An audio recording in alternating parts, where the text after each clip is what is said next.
첫 번째 코너 뉴스랭 가이드 시작하겠습니다. 이현경 뉴스캐스터입니다. 안녕하십니까? 네, 안녕하세요. 오늘 아침에는 기자들이 좀 그런 걸 물어봤습니다. 네. 대통령에게. 어제 이제 이준석 대표가 귀국하고 나서 갈등 국면이 이제 여권 내에서 계속되고 있는데 이 사안에 대해서 좀 어떻게 생각하시느냐. 또 뭐 오늘 또 오찬이 마련돼 있는데 지도부들하고 그때 좀 어떤 당부를 하겠느냐. 뭐 그런 걸 물어봤어요. 네. 뭐 아시겠지만 뭐라고 대답했을지 예상이 하십니까? 네, 여러분들 같이 한번 못 보신 분들 위해서 오늘 아침 출근길에 도어 스태핑 약식 문답 윤석열 대통령 뭐라고 했는지 한번 들어보시죠. 여당 갈등이 점입 가경인데 오늘 오찬 때 혹시 어떤 당부해 주실지요?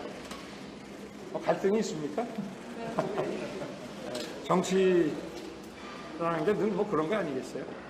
그리고 대통령은 국가의 대통령이지 무슨 당의 수장도 아니고 당 문제는 좀 이렇게 지켜보는 것이 맞는 것 같습니다.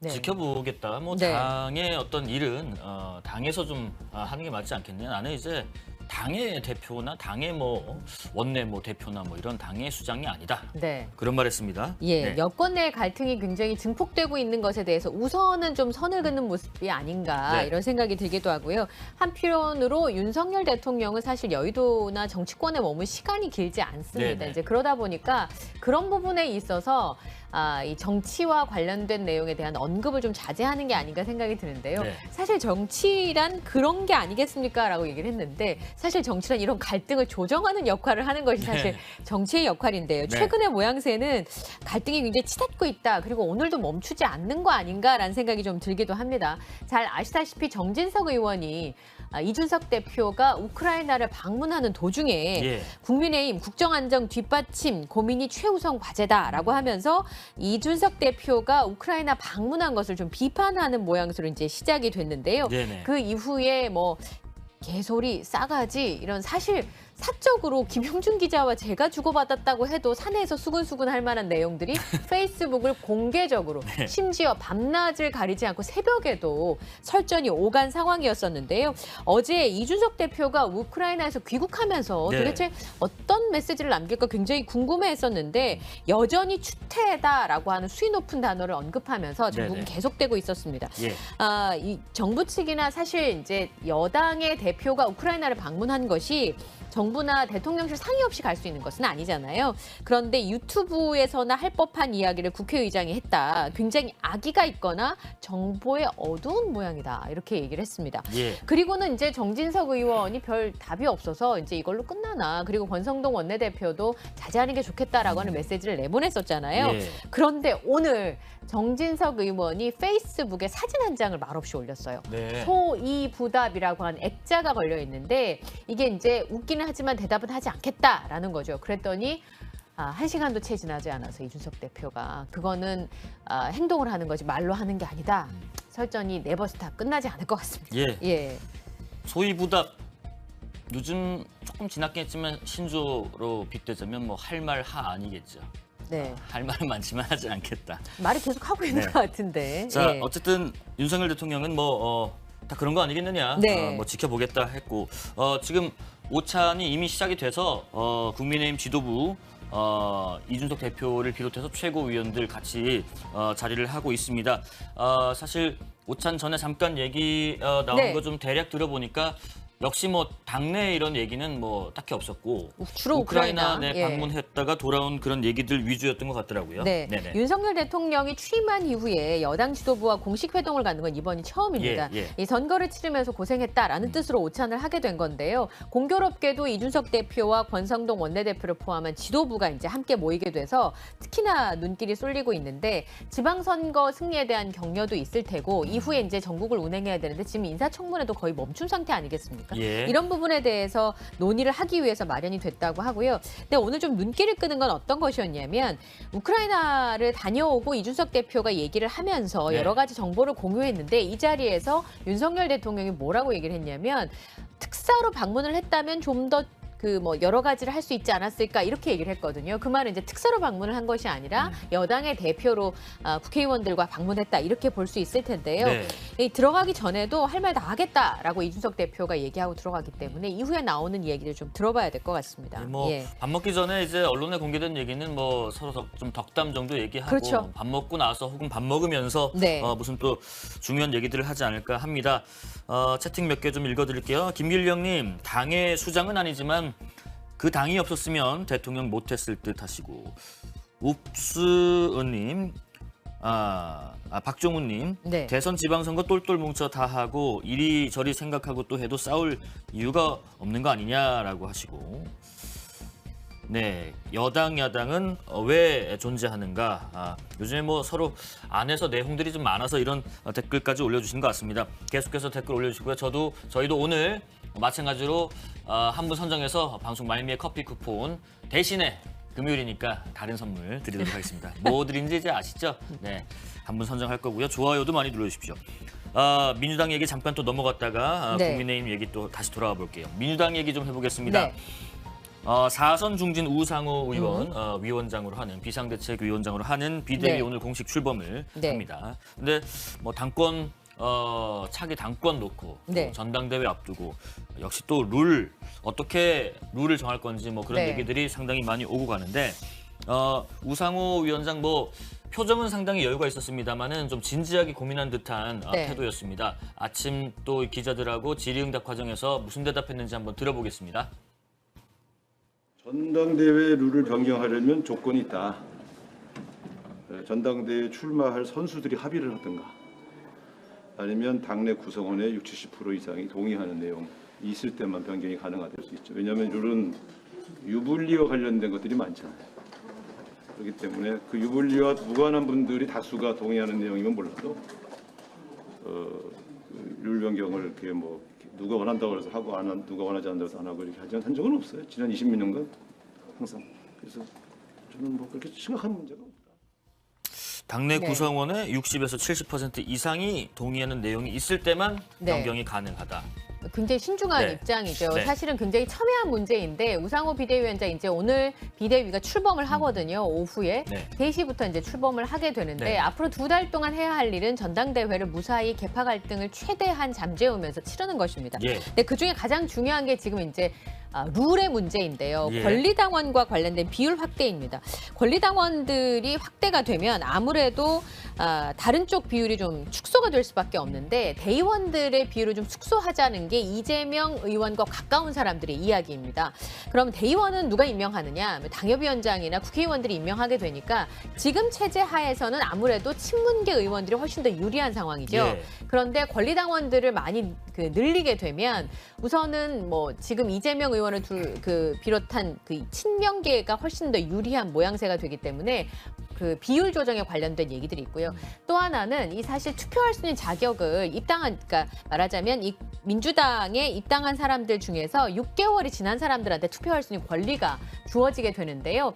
지난 3월부터 보통 이제 개혁의 딸이라고 부르는 이재명 의원을 격렬하게 지지하고 있는 많은 사람들이 3월부터 이제 들어와서 민주당의 당원으로 활동하고 있단 말이죠. 네네. 근데 지금 6월이잖아요. 아직 6개월이 안 됐어요. 예. 이분들한테 투표할 수 있는 권한을 주자라고 하는 것인데 이렇게 되면 또 한쪽이 더 유리한 모양새를 갖게 되기 때문에 거기다가 뭐 이제 당비를 어느 정도 좀 내는 네. 사람들도 자격 조건인데 그걸 좀 완화하자 뭐 이런 얘기도 슬금슬금 나옵니다. 네, 이제 그렇기 때문에 사실은 이 전대 룰을 변경하자는 얘기가 계속 나오고 네. 있는데요. 그런데 지금 쉽게 변경하기 좀 어려울 것 같습니다. 왜냐하면 우상호 의원이 얘기한 것처럼 당내 구성원의 60, 70%가 동의하거나 아니면 함께 이 경선을 치르게 되는 선수들이 합의를 해야 된다고 하는데 그건 쉽게 바꾸기 좀 어려운 측면이 있기 때문에 예. 우선은 신중론을 좀 편 것으로 알려져 있고요. 그리고 네. 비대위를 출범한 이후에 또 발언들의 수위를 좀 봐야 될 것 같습니다. 스포트라이트님, 국민을 위해서 싸우는 게 아닌 자신들의 자리 보존을 위해서 싸우니 정치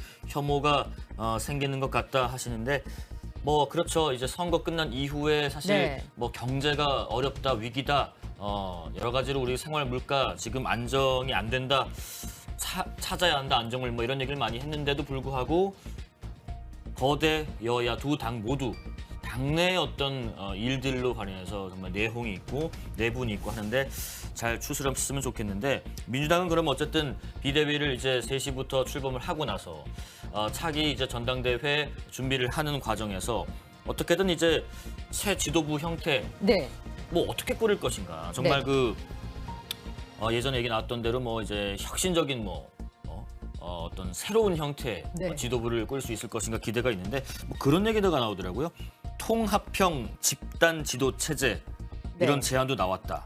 통합형 집단 지도 체제가 뭔가요? 좀 낯서네요. 어쨌든 예. 새로 지도부가 꾸려지면 다음 국회의원 총선에 나갈 수 있는 후보들을 뽑을 수 있는 공천 권한이 주어지는데 예, 예. 거기서 어느 정도 지분을 행사할 것인가 이게 제일 중요한 거 아니겠습니까? 예, 예, 예. 근데 지금 지도부는 단일 지도 체제여서 당대표에게 대부분의 권한이 쏠려져 있습니다. 보통 그렇죠. 예, 네. 그러니까 선거를 했을 때 당대표를 제일 1등한 사람을 뽑고요. 네네. 다시 최고위원을 다시 선거를 해서 뽑습니다. 예, 예. 그러면 다수를 점하고 있는 계파가 당대표도 차지하고 최고위원들도 많은 부분 차지할 수 있게 되겠죠. 예. 근데 지금 새로 나오고 있는 통합형 집단지도 체제는 새로운 얘기는 아닌데요. 예전에도 이런 방식으로 운영을 했었는데 1등은 당대표를 뽑는 건 맞습니다. 네. 그다음에 2위부터 6위까지 최고위원을 임명을 하는 거예요. 그러면 2, 3, 4위는 1위의 그 계파보다 좀 소수의 계파들이 될 가능성이 있겠죠. 그러면 최고위원은 사실 계파별로 약간 분점이 될 수 있습니다. 네. 이렇게 하면 굉장히 민주적으로 보일 수도 있는데 또 한편으로 어떤 일이 벌어지냐면 계파별로 생각이 다를 때 일명 봉숭아학당처럼 변할 수 있습니다. 예전에 손학규, 정세균, 정동영 3두 체제였을 때가 네네. 있었어요. 그런데 그때 손학규 대표가 대표였는데 손학규 대표가 무슨 얘기를 하면 정동영 최고위원이 반대를 하고 큰 소리가 나고 나가버리는 이런 일들이 벌어졌거든요. 예. 생각이 다른 계파가 분점을 하고 있으면서 민주적일 수도 있습니다만 굉장히 당내 분란이 가속될 가능성이 있고 또 앞으로 공천권과 관련돼서 여러 가지 당내 갈등이 아주 끌어오를 만한 일들이 벌어져 있는 상황에서 네. 만약에 이렇게 되면 당내의 갈등이 계속 표출되고 뭐 지지자들이나 유권자들 굉장히 실망할 수 있는 그런 일이 벌어질 수 있다. 네. 양측의 주장이 다 뭐라 그럴까 일리가 있는 부분인데 이건 운용의 묘일 수 있는데요. 가장 중요한 건 대권 아주 강력한 정말 다음에 정권을 잡을 수 있을 것 같은 대권 주자가 있을 때는 사실 단일 지도 체제로 가는 게 좀 손쉽습니다. 근데 예. 지금은 이재명 의원이 굉장히 많은 지지를 받고 있기는 하지만 다른 그 대안이 보이지 않는 상황에서 그리고 이 통합형 지도 체제에 대해서 당연히 이재명 의원의 경우는 반대하고 있기 때문에 예, 예. 앞으로도 이것과 관련된 룰도 또 얘기가 나올 수 있는 그런 부분이에요. 예. 차차님 일장일단이 있는 시스템 같네요 아십니다. 네. 여러분들 뭐 통합형 집단 지도 체제라는 내용 어떻게 네. 생각하시는지 궁금합니다. 뭐 근데 말씀 들어보면은 이걸 만약에 한다면 우리 당에는 분명한 계파가 존재합니다. 그래서 이렇게 통합형을 할 수밖에 없습니다라고 방증하게 되는 모양새가 되지 않을까 싶기도 한데 또 그렇게 하지 않으면 또 어느 한쪽으로 한쪽으로만 쏠릴 수 있는 쏠릴 단점이 있죠. 우려가 또 예. 있죠. 일장일단이 차차님 말씀처럼 있는 것 같고 썬더님 당대표 무력화시키려고 집단 지도체제 하는 거다라고 하시고 제롬님 구심점이 없으니까 이런다. 한 계파가 전당대회에서 선택받으면 밀어주는 시스템은 그에 비해 효율적일 수 있고 점점점 하십니다. 네. 네, 의견들 계속 올려주시고요. 다시 국민의힘 얘기 잠깐 또 네. 돌아가 보겠습니다. 이른바 친윤, 여기서 윤은 윤석열 대통령 얘기합니다. 네. 친윤계 의원들이 주축이 된 모임이 하나 출범할 것 같다고 하는데 네. 이름은 참 예쁩니다. 민들레. 네. 민심 들어볼래의 약자라고 합니다. 민심 들어볼래 네. 해서 민들레인데 이거가 출범되는데 준비하는데 앞서서 지금 장제원 의원을 축으로 이른바 친윤 의원들 모임을 이렇게 꾸민다고 하는데 이게 약간 사조직인 거 아니냐. 이게 약간 민들레가 뭐 하는 모임이 되겠느냐. 뭐 네. 정체성 얘기가 좀 나옵니다. 그러니까 원래 목적은 국정 현안 그리고 정책 비전을 공유함으로써 예. 공부하는 모임이라는 겁니다. 네. 그래서 윤석열 정부를 뒷받침하겠다라고 하는 게 표면적인 이유인데요. 네. 윤석열 정부의 민심 소통 장구의 역할을 하겠다라는 그 목표를 내세우고 있습니다. 월 한 번씩 조찬 모임을 하면서 공부 모임을 한다고 하는데요.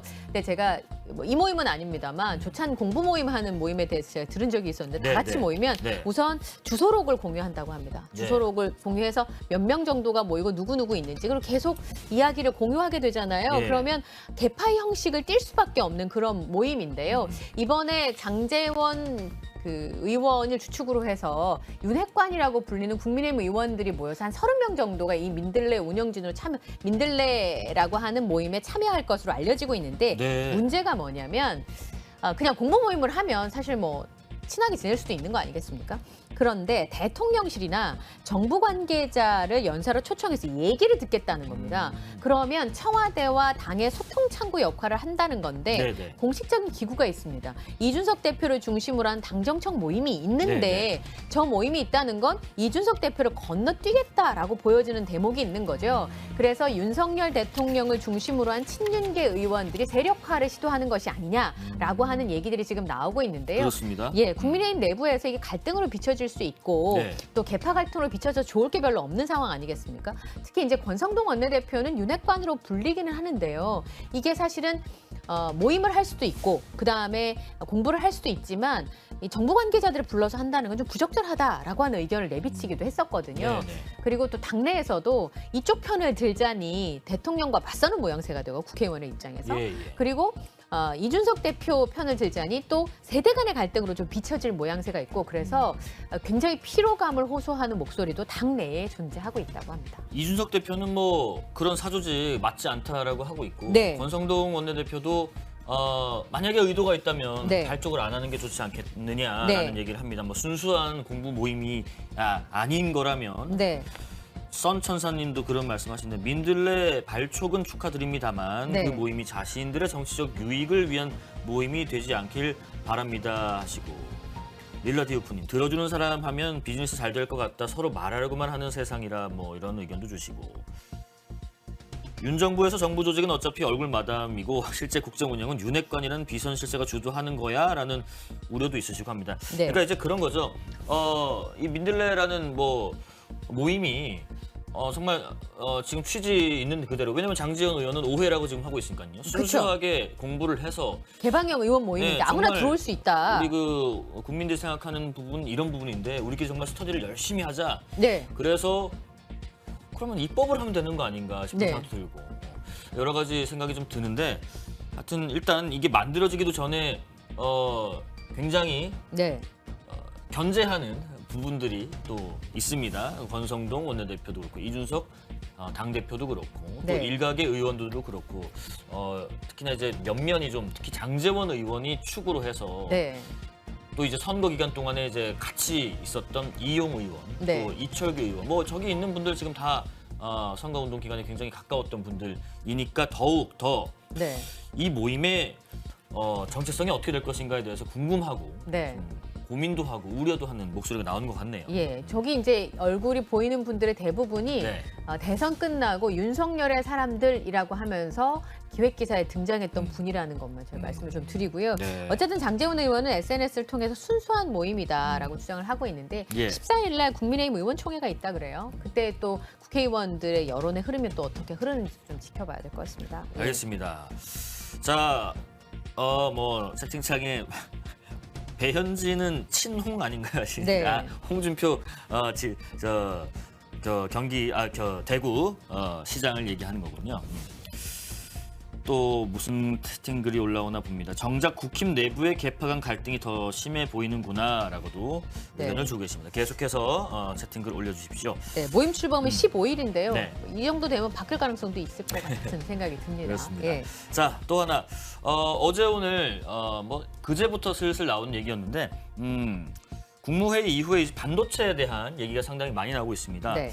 일단 윤석열 대통령부터 반도체만큼 미래 핵심 중요한 산업은 없다. 네. 그러려면 이 산업을 이끌 인재가 많이 필요하다. 그리고 또 그 인재를 육성할 예산과 또 실력 있는 연구진들, 교수진들도 필요하다 해서 보니까 여러 지금 수치 통계가 나오고 있는데 그중에서 이런 얘기가 나오네요. 매년 반도체 기업들을 여러분 채용을 하려면 필요한 인원이 한 10,000명 정도는 네. 일선 필요로. 업계에서 필요하다고 해요. 근데 전국에 있는 대학에서 반도체를 전공하거나 반도체 뭐 학과, 뭐 시스템 반도체 공학과 뭐 이런 반도체를 전공한 학생이 한 300여 명 정도에 불과하다. 네. 연계된 뭐 반도체로 인한 뭐 무슨 뭐 계약학과 뭐 이렇게까지 최대한 끌어모아도 한 600여 명 정도밖에 안 된다. 예.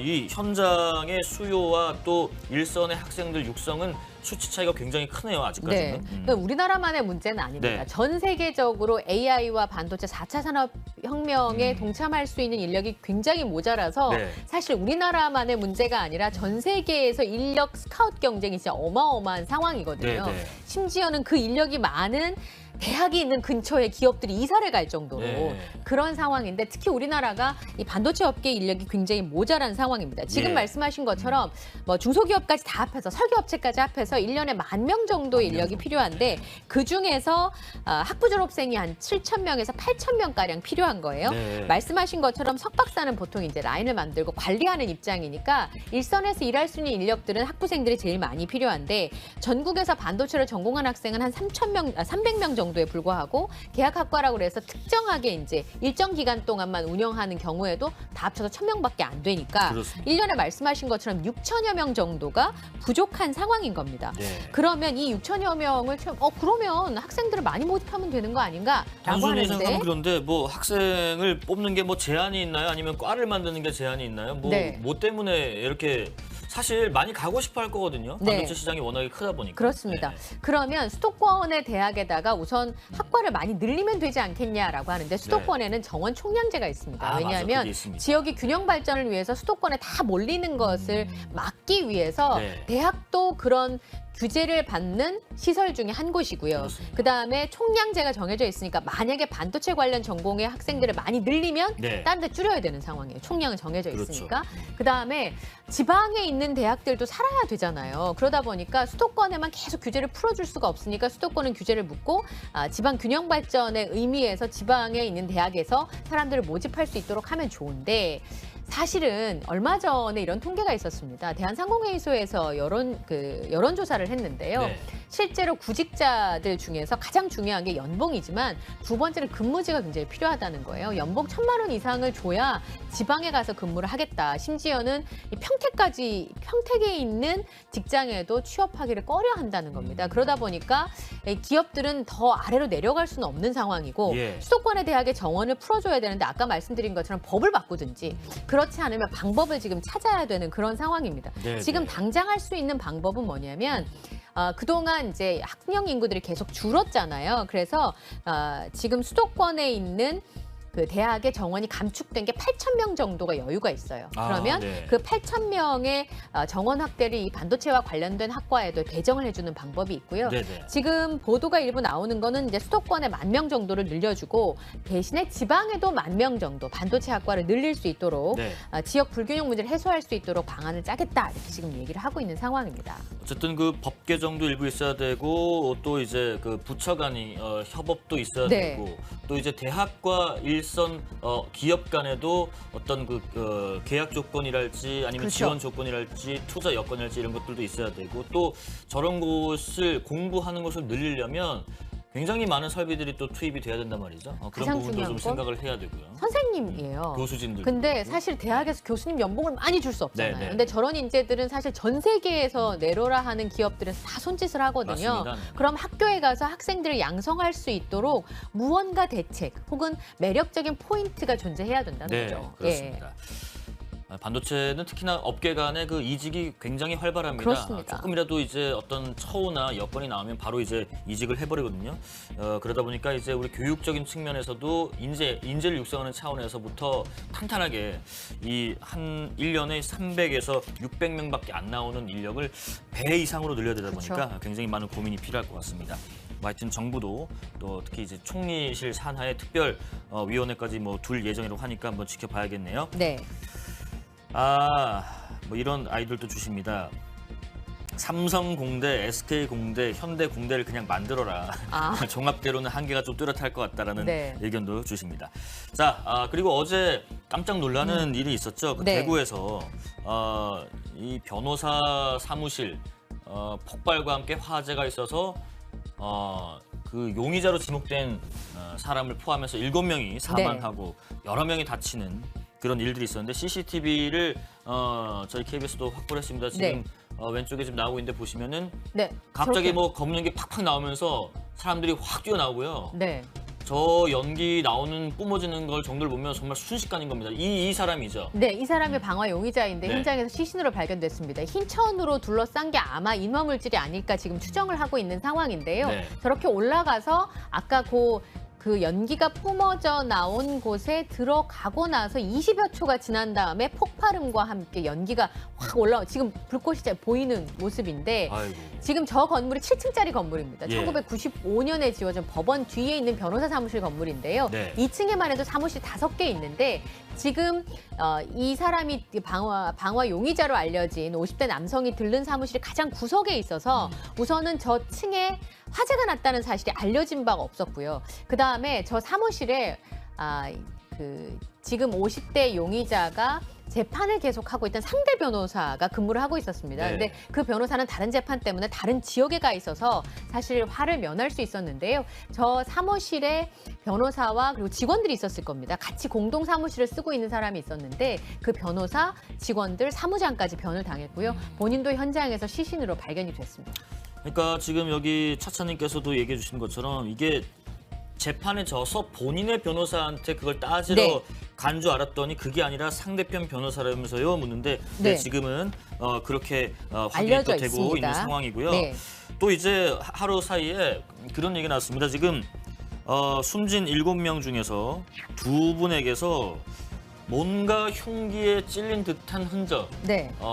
경찰 전문 용어로는 자상이라고 하는데 자상의 흔적으로 추정되는 게 보여서 이 수사를 좀 확대를 하고 부검까지 시행을 해야 된다 할 예정이다 했는데 조금 전에 이 사망자분들에 대한 부검이 시작이 됐다고 합니다. 경찰이 좀 수사를 확대하고 있네요. 그러니까 흉기를 그러니까 방화 전에 흉기를 사용한 또 다른 범죄가 있었는지를 지금 확인하고 있는 과정인데요. 네. 저 사무실에 있었던 사람들은 사실 화재로도 사망을 했었고요. 그 다음에 한 명은 사다리를 타고 이제 밖으로 탈출한 그런 일이 있었습니다. 네, 네. 근데 제가 이제 과학자분한테 좀 여쭤봤어요. 목격자분이 뭐라고 얘기했냐면 폭발음이 들렸다고 그러니까요. 했거든요. 네. 근데 인화물질이 있고 불길이 붙을 수는 있지만 폭발음은 왜 들렸을까라고 했더니 인화물질이 뿌려지고 난 다음에 어느 정도 실갱이가 있고 그 기화성이 높으니까 공기 중에 뜬 사이에 만약에 불길이 붙었다고 하면 갑자기 폭발하는 그런 일이 벌어질 수 있다고 합니다. 근데 예. 실제로 목격자들의 얘기에 의하면 실랑이가 있었고요. 방화 용의자와 함께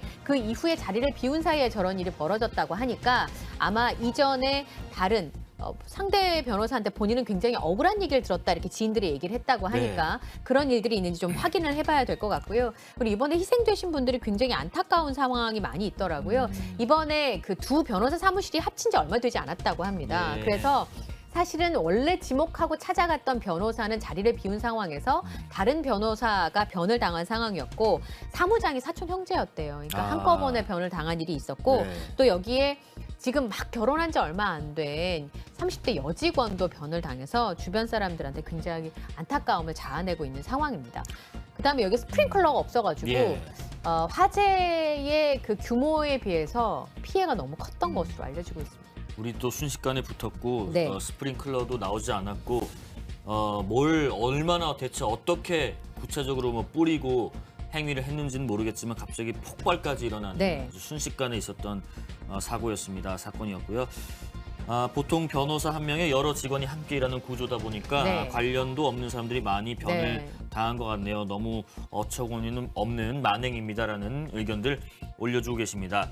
자, 대구 화재로 인한 인명 피해 소식 또 방송 중에 들어온 게 있으면 말씀을 좀 드리고요.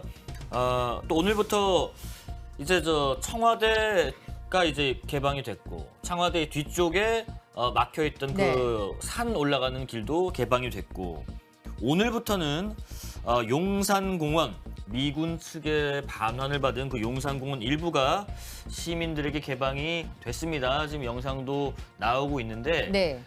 이게 그러니까 집무실 아래쪽으로 쭉 내려가다 보면 있는 그 용산공원 일대인데 여기가 지금 보시는 게 장군 장군 숙소고 그래요. 예. 미군들의 저는 뭐 개인적으로 갈 일이 자주 있어서 많이 가봤습니다만 딱 보면 미국스러워요. 그러니까 좀 저것이, 이국적인 예, 거죠. 우리나라에서 볼 예. 때에는. 저것이 이제 오늘부터 일단 열흘간만 먼저 열리는 네, 거죠. 시범으로 네네. 개방을 네. 하는 건데요. 네. 이번에 반환받은 토지 그 용산 기지가 30만 제곱미터입니다. 네. 그중에서 20만 제곱미터로 시범 개방 열흘만 진행을 하게 되는데요. 장군 숙소와 아까 말씀하신 것처럼 국립중앙박물관 북쪽에 1.1km 구간입니다. 보통은 이제 9시에 개방을 하는데 오늘 첫날이어서 11시에 개방을 했고요. 네네. 그다음에 하루에 이제 선착순으로 500명씩 5번 신청을 받아서 하루에 2,500명만 관람을 허용합니다. 아마 지금 13일까지는 거의 뭐 예약이 완료가 됐다라고 하는 것으로 알려지고 있고요. 근데 저기가 120년 만에 시민의 풍으로 돌아온다라고 강조를 했던 게 1904년에 그 일제가 이제 강점을 하고 거기를 이제 군 기지로 쓰기 시작하면서 미군까지 들어오면서 사실은 우리가 사용해 보지 못한 땅이었습니다. 그래서 그런 부분들을 좀 볼 수가 있고요. 저희가 이제 언덕을 내려가면 대통령실을 볼 수 있는 자리이기 때문에 네네. 또 시민들에게는 좀 이색적인 체험을 할 수 있는 그런 곳입니다. 예.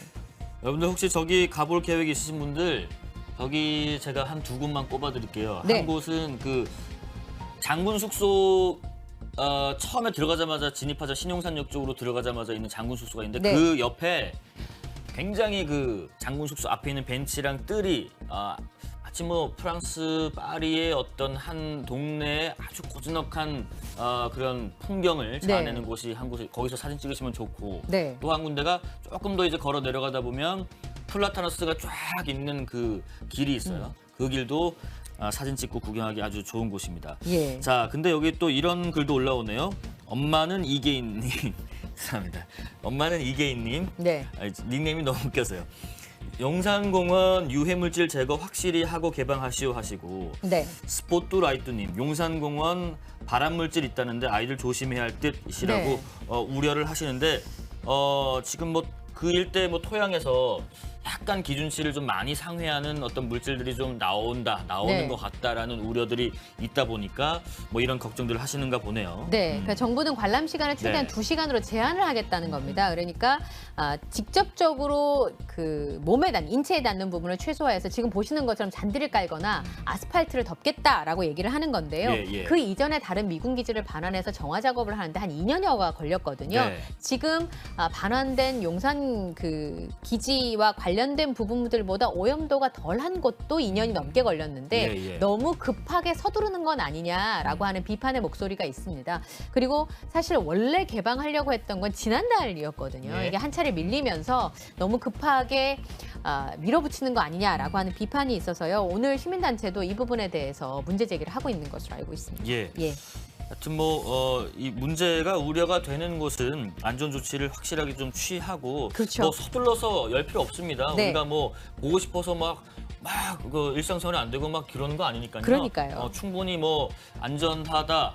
또 이제 편의 시설도 좀 갖춰 놓은 상태가 됐다. 네. 그게 좀 완벽히 되면 이 열흘 동안 뭐 고쳐야 될 부분들 잘 면밀히 파악하셔서 네. 조금 더 원활하게 좀 구경할 수 있는 명소가 되기를 좀 바라보겠습니다. 화물연대 파업 얘기 좀 해보겠습니다. 네. 총파업 지금도 계속 진행되고 있고 오늘도 파업하는 측과 네. 국토부 관계자가 만나서 좀 얘기를 하고 있는데 뭐 진전은 크게 아직까지는 없어 보입니다만 네. 저희에게 들어온 제보 영상 하나 좀 보고 그 내용 관련해서도 설명을 네. 좀 드리겠습니다.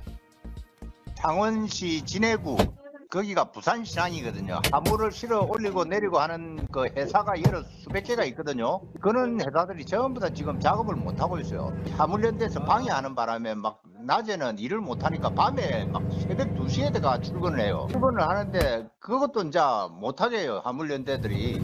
이거 법도 없고 이건 진짜. 저 영상을 네. 저 LED 화면에도 좀 띄워주시면서 네, 여기? 제가 좀 네. 말씀을 좀 드리면 그 제보가 왔었어요. 그래서 저희가 이제 제작진이 이제 확인을 해봤는데 어제 새벽에 여기가 이제 부산 신항으로 가는 곳이었다고 해요. 새벽 네. 한 2시쯤에. 네. 지금 보고 계시죠? 이 노조 파업하고 있는 조합원 분들이 막 달려와서 몽둥이를 트럭 앞유리에 막 때리다가 네. 치다가 안 되니까 이제 돌을 던져서 유리를 깨 부수고 네. 그러다 보니까 이 트럭 운전하시는 분이 차를 돌려서 가신 거예요. 근데 내용을 아까 보셨죠? 이 못 오게 하니까 새벽이라도 좀 이렇게 일을 해서 돈을 벌려고 현장에 진입하려고 했는데 이렇게 진입을 막고 있는 진입을 거죠. 막고 뭐 둔기를 휘두르고 돌을 던지고 이런 일이 있었다고 해요. 근데 네.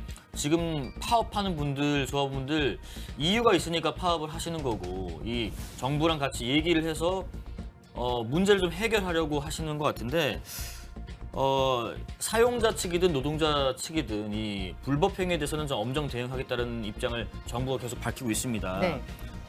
이 파업에 참여하지 않는 분들의 어떤 행위까지 뭐 막거나 이런 행위들도 포함되고요. 방금 보신 것도 상당히 우려가 되는 행위들인데 지금 나흘 동안 불법 행위를 한 조합원들 현장에서 체포한 사람 수를 세보니까 30명 정도 된다고 네. 하네요. 그러니까 지역별로는 경기 남부가 15명, 부산 2명, 광주 1명, 울산 4명, 충남 6명, 전남 2명 정도가 되는데요. 네. 첫날이었었어요. 파업 첫날. 네.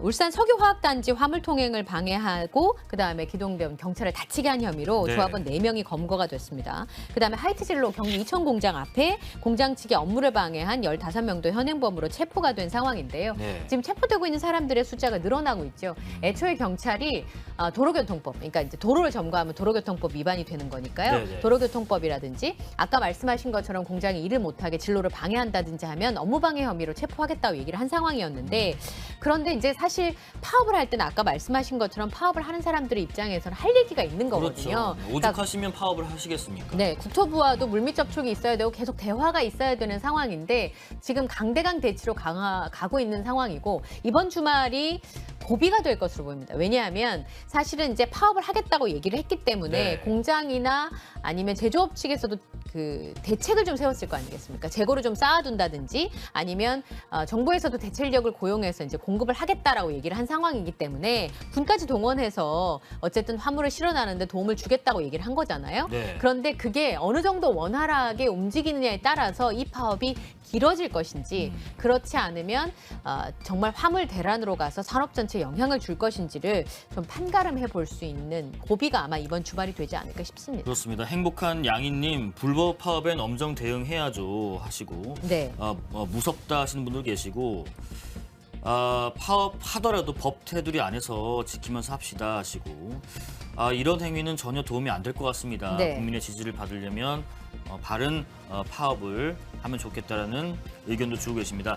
뭐 파업의 과정과 지금 어떤 그 정부 측과의 얘기도 뭐 관심사지만 이 지금 파업이 조금씩 길어지는 것 같다 보니까 네. 일선 현장에서 좀 피해도 하나둘씩 좀 나오고 있다는 얘기가 있습니다. 네. 네. 가장 물류난을 많이 받는 곳, 이제 우선 화물차가 없으니까 네. 물류난이 첫 번째가 있을 것이고요. 네. 특히나 레미콘 시멘트 자동차 업계가 가장 타격을 많이 받고 있는데요. 네. 지금 충북하고 강원도의 시멘트 공장들이 주로 이제 몰려 있지 않습니까? 네. 그런데 제품은 생산을 하는데 출하를 못해서 지금 저장소가 가득 차서 생산을 중단해야 되는 상황이 왔습니다. 예. 그렇게 되면 아무래도 건설업계가 영향을 받을 수밖에 없겠죠. 네. 그다음에 시멘트를 못 받으니까 레미콘 업체도 지금 비상인데요. 시멘트가 없어서 레미콘을 못 만드니까 건설 현장에 발등에 불이 떨어진 상황이고요. 네. 그다음에 그 하이트 진로가 아까 말씀드린 것처럼 앞에 공장 앞에서 이제 들어가는데 문제가 생기면서 네네. 차질을 빚으니까 편의점 업계에서 소주나 주류를 확보하는데 좀 비상이 걸린 상황입니다. 그럼 그래서 어떻게 뭐 대책이 좀 있어야 될 것 같아요. 그러니까 하루에 팔 수 있는 양을 제한할 수밖에 없는 그런 그렇게요? 상황인데요. 네네네. 소주 제품 발주를 지금 제한하고 있는 그런 상황이고 실제로 도매업자들은 굉장히 어려운 상황이니까 프랜차이즈 같은 경우는 본사의 화물 차량을 주로 이용하고 있는데 직접 운송을 하는 도매업자들도 늘어나고 있는 본사 상황입니다. 차량을 예. 이용해서 그렇게라도 자구책으로 마련을 하고 있다고 합니다. 하여튼 네. 저희가 파업 시작하는 날에도 소식을 전해드리면서 이렇게 바람을 얘기했었습니다. 이 파업이 최대한 원만하게 해결이 돼서 네. 일선의 피해가 좀 최소화되길 바란다는 마음인데 그 마음 계속해서 이어지길 바라겠습니다. 네. 촉보 한두 개만 전해드릴게요. 외교부가 조금 전에 밝힌 내용입니다. 한미 외교장관 회담 다음 주 월요일 13일에 워싱턴에서 개최하기로 했다는 소식입니다. 외교부에 전달한 내용입니다. 한미 외교장관 회담 다음 주 월요일 13일에 워싱턴에서 개최한다는 소식입니다. 일단 뭐 지금 한미 정상회담이 있었고 또 지금 현재 싱가포르에서는 샹그릴라 대화라고 해서 네. 주요국에 우리나라를 포함한 주요국에 미국도 마찬가지고요. 국방장관들이 모여 있습니다. 거기서 한미 국방장관 회담도 있을 거고 네. 이어서 한미 외교장관 회담도 13일 워싱턴에서 개최한다는 소식이고요. 네. 또 저희가 그 뉴스랭에도 소식 전해드렸죠. 지금 민주당에서 비상대책위원회 오늘 이제 출범하죠. 출범한다. 조금 전에 결과가 나왔네요. 민주당 중앙위에서 우상호 체제 비상대책위원회 인준. 근데 찬성률을 92.7%로 인준하기로 했다라는 소식까지 전해드립니다.